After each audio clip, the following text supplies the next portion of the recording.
Hey everyone.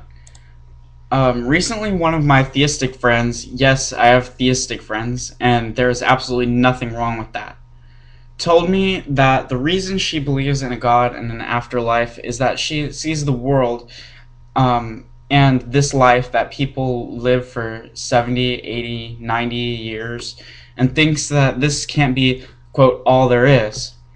I then came across a video from Andromedaswake that brought this problem to the forefront again, and I sought to address it in a video.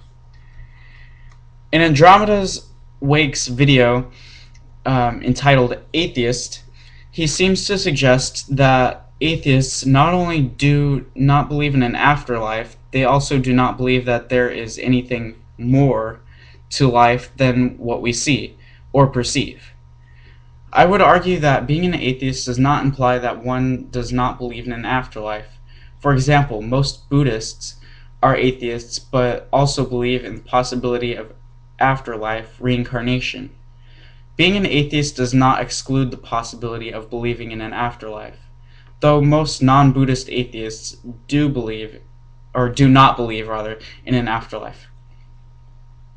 Being an atheist also does not imply that one does not believe that there is, quote, more to existence and that there is a significance to the universe and life beyond our subjective perspectives, though they certainly reject that an omnipotent power is at work or was at work in supplying this meaning and making the universe for, quote, us.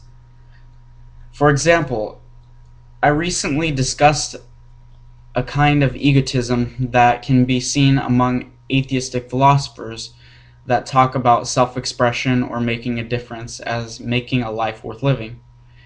In this discussion, I said, quote, "It seems that even if people refuse to believe in a transcendental, unchanging, continuous soul, they will try to insert their ego, even if they refuse to believe in that, they will try to insert their ego into the question of the meaning of life, or what makes life worth living, looking for a permanent identity, and that by expressing this identity, they can make this identity last or have a lasting impact throughout the eons. They are constantly looking for a way to escape or transcend death, even though there's great indication that inevitably their lives will come to very little. For, as I have pointed out, both the self and the whole of humankind are ephemeral, and such a way of making life worth living is fleeting, for humans came and will eventually leave the face of the earth, just as an individual might." End quote. While all atheists have shed one layer of egotism, believing that there is an omnipotent God that has their interests at heart, and most of them have shed another layer, that of belief in an afterlife that will allow their existence to continue, only some of them, such as Andromedaswake apparently, have shed this layer of which Andromedaswake and I have spoken. I would also beg to differ that about his opinion of free will, because I think that there is no true free will, and I agree that his statement that free will is an illusion, because I agree with that statement because we certainly cannot control basic reactions in the universe. I would say that for all practical purposes, we do have free will, and we can assume that we have free will because we can make choices, and I believe we should be held accountable for our choices.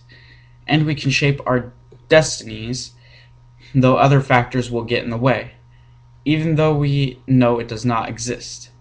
However, I will leave a full discussion of this for another time, perhaps in another video, and we'll return to the topic at hand. In the case of those that think that there must somehow, quote, be more than this,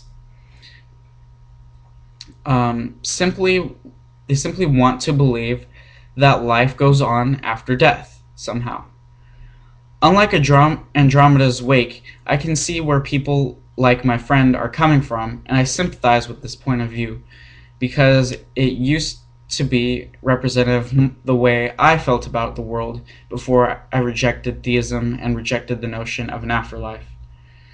I think of this notion, as well as the hope for, quote, more than this, and the belief in a God as simply wishful thinking and nothing more than that, unless one assumes that their belief is the irrefutable truth, which my friend does not assume.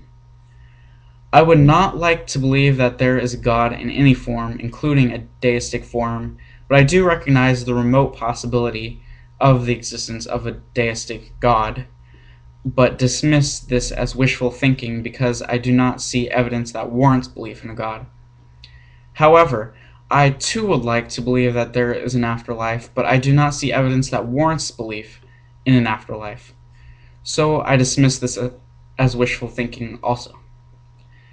It is quite easy to comprehend and sympathize with this frame of mind, though I no longer subscribe to it.